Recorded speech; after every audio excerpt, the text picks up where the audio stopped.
Hello and welcome to Vintage Magazine Monday. As always, we have our Rod and Custom. We're on to February of 1957. We got George Barris and the Dream Truck on the cover. We got an extensive report on quad headlights. Very interesting read. Stay tuned for that.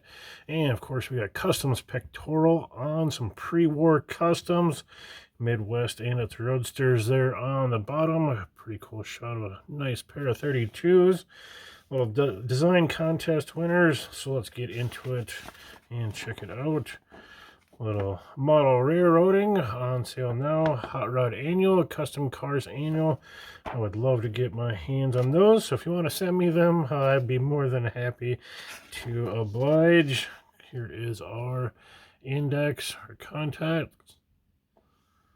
Customized with plastic surgery and advertising some fiberglass. The starting line, some more interesting read. Trying to predict the year of 1957. See what they got right, what they got wrong. Try to hold that still there. Let you guys read that up if you want. Again, some very interesting reads in here. Letters to the editor. Again, some more fun reads. One on model cars. A little how-to tip there for your model car guys. Going on since 1957. Who's copying whom? The truck. Or Auto March. We got some combination breather and rocker arm cover hold-down knobs from Moon Equipment. We got a turn-tight hubcap safety lock. Is designed to prevent theft and loss of your expensive wheel covers. Pretty neat little design. Wonder if those can be found anywhere. And some Chevy rocker arm clips. If you've worked on an engine, you've probably used a set of those. V8 dual exhaust. There we got some more letters there. If you guys want to catch those. Always enjoy the reads inside along with the pictures. And we got some really cool pictures here. Rod and Custom, the cover article. Photographer Cullen catches George Barris in the act working on that dream truck. The lights of 1957. An extensive report on quad headlights. The next 11 pages featuring quad headlight information and how George is doing the truck. Pretty funny knowing the future, reading some of this. Chevrolet GM has come up with an interesting gimmick here in having a screen duct above the lights to admit interior air. Don't look for quads in 58 unless Chevy comes up with a completely new body, which is undoubtedly will. Little chance of adding custom quads since fender width will not permit. Imperial, one of the two Chrysler cars offering quads. And it's just funny reading their thoughts, especially on the GMs. They kind of predict that GM isn't going quads when I believe every one of their big cars went to quads in 58. Cadillac, though this GM division boasted quad lights on its dream cars several years ago, this production line of cars lacks the feature. Adaptation of quad lights to this body, new for 57, would be an expensive proposition since new fender dies would be needed. Ford, it is interesting to note that not only are the headlight doors removable on the Ford, but the inner housing is a separate item too. Removal of these leaves a gap large enough to admit quads. These were intended as a styling pitch for 58, but someone decided to advance the date and make them optional for sometime later on in 57. So again, kind of noting the pre-designing for quads. There we have a Nash with a stacked set of quads. Got Dodge there. Again, kind of predetermining an attempt at quad headlights with their fender designs. Lincoln's got their stacks. Oldsmobile, again another GM. Oldsmobile, as on the Chevy Olds, existing fender dies would have to be ash canned before the quads could be worked in, and grille and hood designs would have to be altered too. The quad arrangement might have to be sidetracked here before another body shell is introduced, which isn't likely for the next year. Plymouth there, again, kind of the wide fender, ready to accept the quads. They're kind of comparing the Chrysler quads and the DeSoto output. Mercury, it didn't look to us as though quads had a chance here, but at press time they were announced as an option. Quad housing fits into fender indent. Units can easily be added to earlier Mercuries with single units, or they may be worked into front end of older cars with sufficient amount of work. Quads might be standard equipment for 58. DeSoto, again, kind of mentioned that with the Chrysler there, of being able to adapt quads into that. Can read the Buick. Don't look for quads here in next year's model, so they say. Kind of the same thing again on the Pontiac. Pretty much writ off all GMs to have quads, and on the contrary, we know these days the quad story. This is a very interesting read for all those that are unfamiliar when and why and how the change happened. Again, kind of the rumor mill of the time. Kind of a fun little read.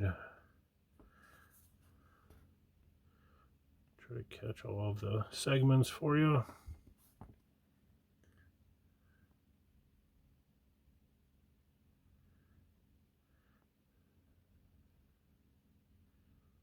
Talking about the states that are still yet to allow quads.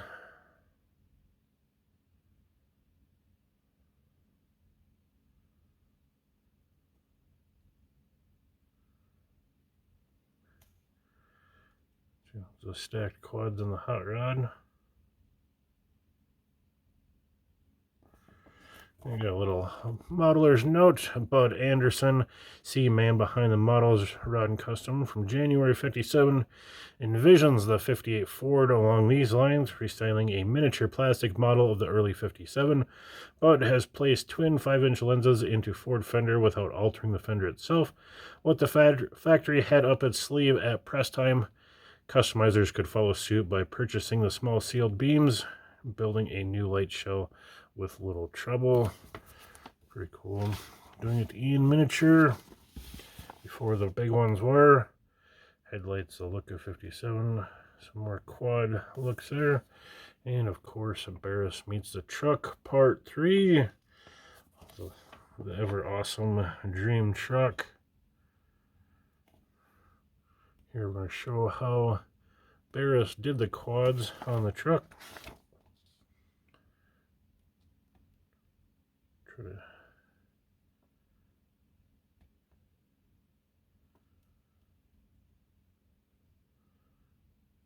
making the outline first, then cut her open.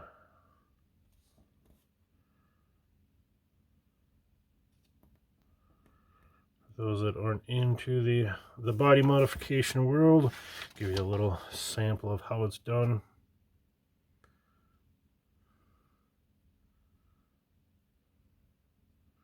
The acetylene welding, hammer and dolly, and grind her out smooth. Looks like doing some lead work there. File her down.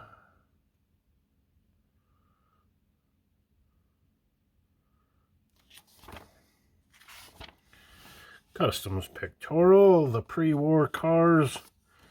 The customizing hobby really spread like wildfire after World War II, especially with the introduction of the 1949 models, which seemed better suited for the restylist art than the predecessors.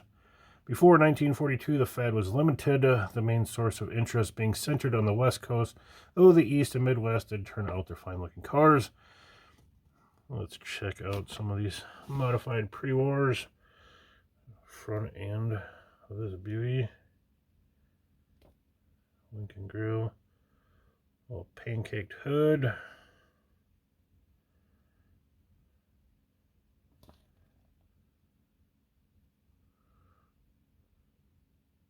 Removable turret top. Pretty interesting.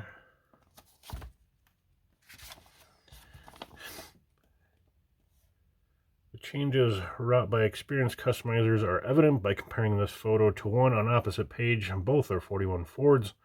Barris reworked this coupe, giving it an Olds grille, extended hood, French lights. Modernistic striping is by Dean Jeffries. Some big names making some really cool looking cars. And here's another one. Elimination of unnecessary chrome, filling of seams, simplify classic 41 lines. Some more cool pre-wars.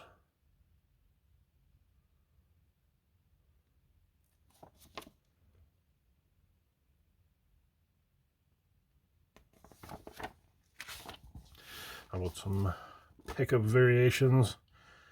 Pre-war.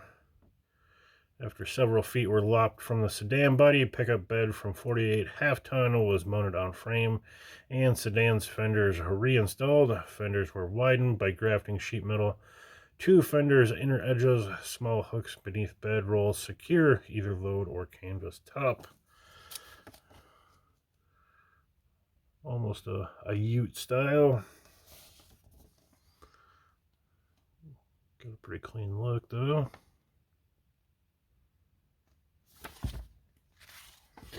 Customizing the Ranchero and rendering it a bit more practical. Ford's Ranchero, as it could have looked, reasonably minor grille and side trim changes might have made the pickup distinctive instead of giving it the "we started with a station wagon" look. Reduction of overhang, round back makes the vehicle much more serviceable while not seriously reducing whatever payload it might carry.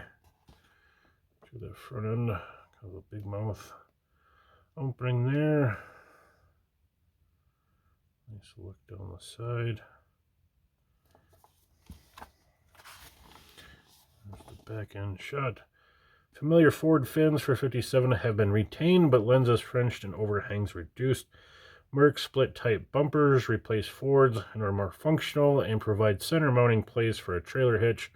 Rear window is from the Courier carryall with wraparound effect to improve vision. Nice little touches done to this Ranchero. The Flint vibrator, interesting name. 55 Chevy is tied up with 55 Corvette engine through cast iron headers. New displacement is 310 cubic inches. Soon top off the mill for better performance at the drag. Show and go in mind. Little straight bar grill. Pretty clean look. The 4-speed shifter looks awfully uncomfortable to reach for.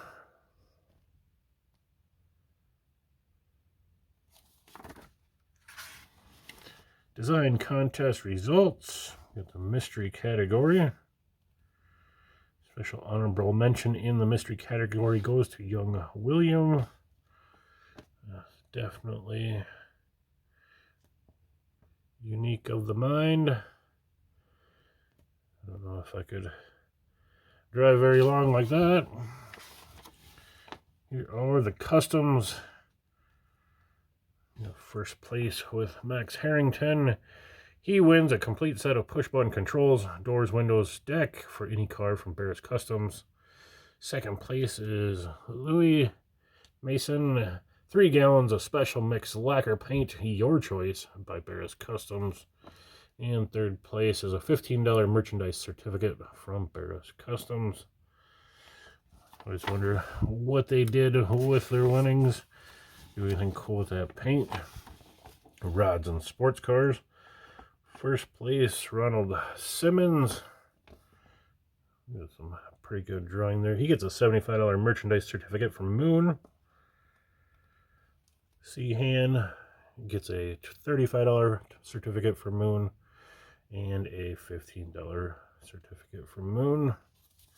Good place to have a certificate For merchandise, utility vehicles, some interesting contraptions there. An F500 apparently, extremely short wheelbase. I'd like to hear the story why. There's second place, and third place is pretty darn cool looking. That'd make for a sweet looking custom. These guys get merchandise certificates for Eastern Auto Supply. Hopping up the Ford overhead valves, part 3. Lots of machine work.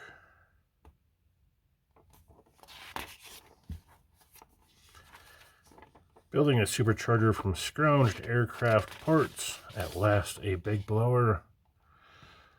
Finding the biggest supercharger to place on your Hemi.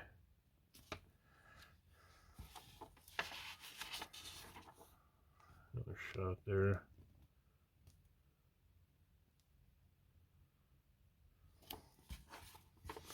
Double trouble. When a pair of enthusiasts combine talents to beat all comers, watch out, they're liable to produce double trouble. A pair of friends building a pair of sweet hot rods.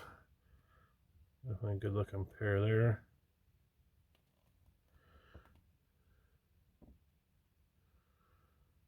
Little racers.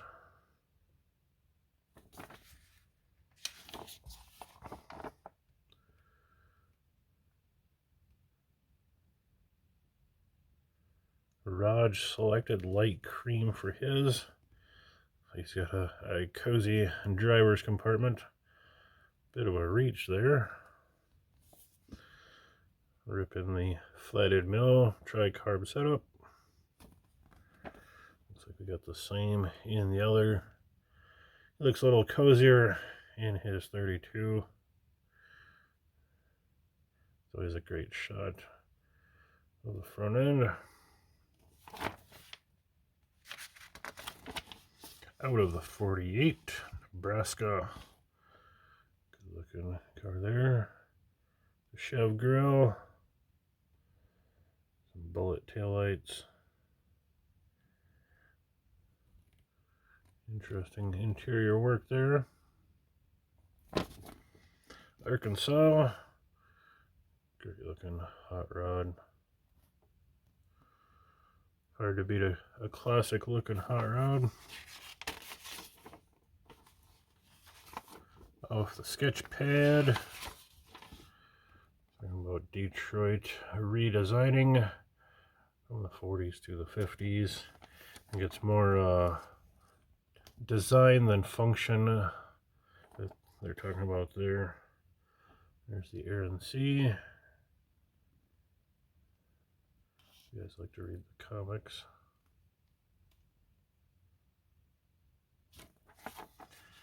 Reader's Car of the Month.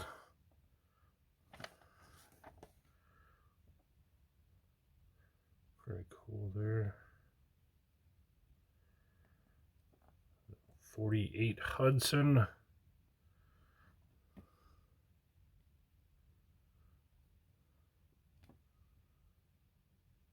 like he's running an Olds rocket under the hood.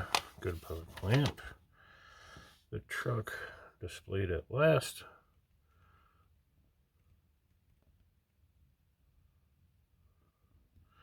New highway performance record. The news that a new coast-to-coast highway performance record has been set did not come as much of a surprise to us. Driving the same 57 Ford that had earlier set the 458 national and international records at Bonneville, Danny Ames and Chuck Dye dashed from the Atlantic to the Pacific in 47 hours and 37 minutes under close observation by NASCAR officials. Interesting. Odds and ends. Conducted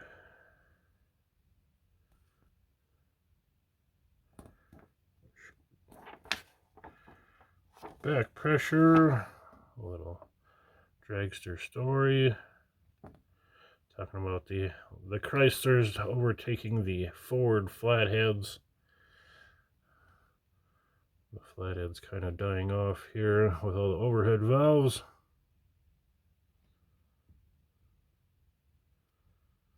And with that, that wraps up this week's episode, Rod and Custom, February of 1957. With that, we'll see you next time.